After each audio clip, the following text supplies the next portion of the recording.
Be on a short list of 8 albums of 2025, I think is going to be quite a good badge of honour.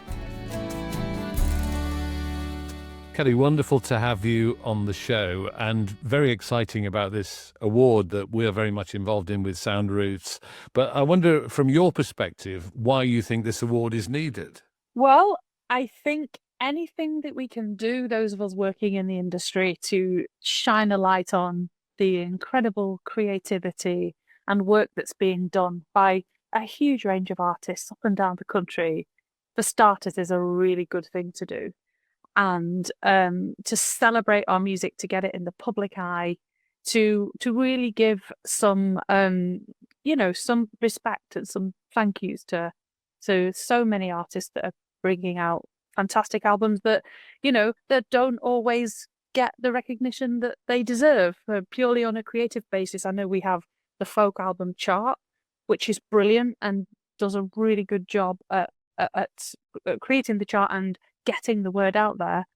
But obviously that's based on sales, and so to have something that's purely based on creativity, I think is really important. So there's going to be a panel of 12 judges. What sort of people are you approaching to be on the panel?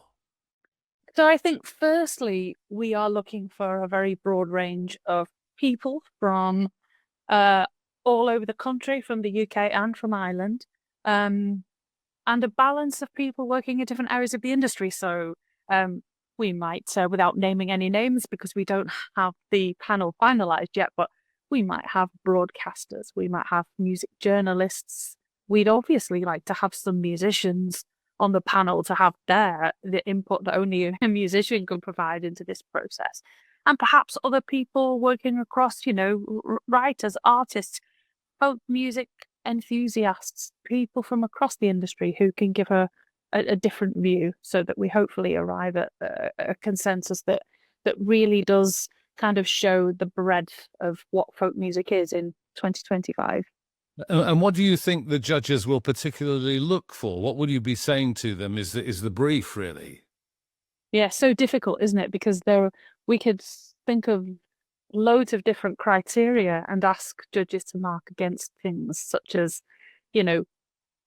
technical excellence, creativity, originality of material selection, of songwriting, of tune composing, of the impact those albums have had. What sort of impact have they had sort of beyond, the people that hear them and like them? There are so many different things we could do. And there's the intangible ones, which are, do you like it? How does it make you feel when you hear it? Does it, and all of those things so I think there will obviously be some central criteria that we will be asking judges to think about, such as we've said, originality, artistic quality, impact, those kind of things. But then there's also this box of undefinable, how does it make you feel? And I think all of those things are equally as important.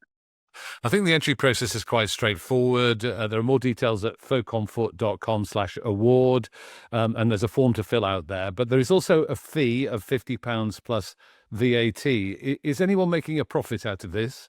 I should hope not. No, I can honestly say that this is a not profit-making initiative for Sound Roots, for Folk on Foot, or for anybody that's involved. But of course, running an initiative like this does have costs attached to it. The administrative time, and we have to pay for PR services to get the awards out there, the website that needs to be run. So yeah, there is a cost. We have kept it as low as we absolutely think we can in order to be able to get this done. So £60 including VAT. And I know £60 at the moment is not a small amount of money, and it may be a struggle for some people to find that. But we feel that it's a reasonable amount to ask. But I can assure everybody that it is purely going into the administration of the awards, and no one's making any money out of it. And if somebody's wondering about whether it's value for money, what would you say to them if an artist is thinking, oh, shall I invest in this? Why should they invest in it, do you think? Yeah, it's a good question, because of course this is the first one. So we don't know how many entries there will be, what the competition will be like, how much publicity we're able to attract from this outside of the folk world. So it's quite a difficult one to answer in year one, I think.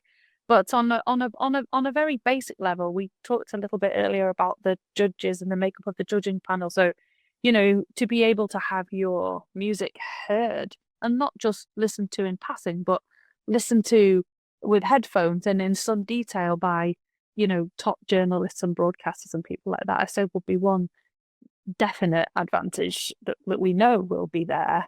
And also, to be on a short list of 8 albums of 2025, I think is going to be quite a good badge of honor. So I think there's a value in that too. We're obviously a little bit like the Mercury Awards does, looking to shine a light on all of the nominees. It's not just, obviously it would be wonderful to be the winner, but it's going to be equally across all 8 nominees as we head towards that event in March next year. So I think there's some really good value there, and obviously we'll know more as the process goes along. Now, a lot of people, when you mention this award, suffer from nostalgia for the Radio 2 Folk Awards. And with your Radio 2 hat on, I suppose the acknowledgement that we're launching this at all is that the Radio 2 Folk Awards were brilliant when they were there, but they're no longer with us and they're not coming back. They're not coming back. And I too miss the Radio 2 Folk Awards, although for 20 years we were very lucky to have that support from Radio 2 and to run that. And now Radio 2 supports another initiative called 21st Century Folk, which is kind of more akin to their editorial overview and strategy in 2025. But yeah, there was, I think, for the Folk Awards, in a way that's different to the chart, which is, to have the best-selling folk album in any month or even be in the top 10 is an incredible achievement, because we know how many albums are being released in every year. But to have something that's recognized by your peers and people working within the folk community on artistic merit, I think is really important. And that's what the Folk Awards did, obviously via a bigger panel than 12. I think there were nearly 200 judges on the Folk Awards panel at one point. But yeah, we do. The other thing, and as someone who used to go, you'll remember this. It was also the event itself. It was just a chance to see each other, to bump into people that we kind of don't see anymore. And so to have an event as well at the end of this in March, I'm hoping we'll recreate that feeling of having a good old get together and being in the same room with people, because I think that's almost what people miss as much as anything else about the Folk Awards. That's what they tell me anyway. So the folk community will come together in Rochdale Town Hall in March, and that will be live streamed so that people around the world can watch it. And we hope to have performances from as many of the nominated artists as absolutely possible, which will be brilliant. But you've got a big task ahead of you. Are you actually looking forward to listening to these scores or hundreds of albums that might be entered for the award? Absolutely. I'm looking forward to it. I'm hoping that a good chunk of them I may already have heard, as I'm sure you will have done.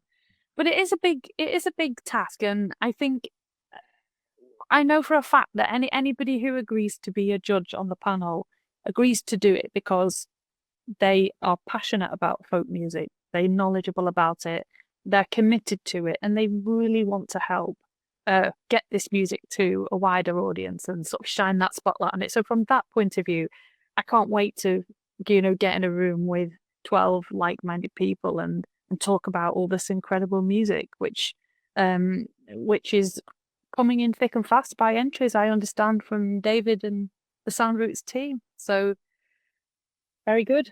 Look forward to it. Kellie, thank you so much for joining us, and good luck. It's a pleasure. Process. Great to see you. And thank you, and I'll see you soon, hopefully.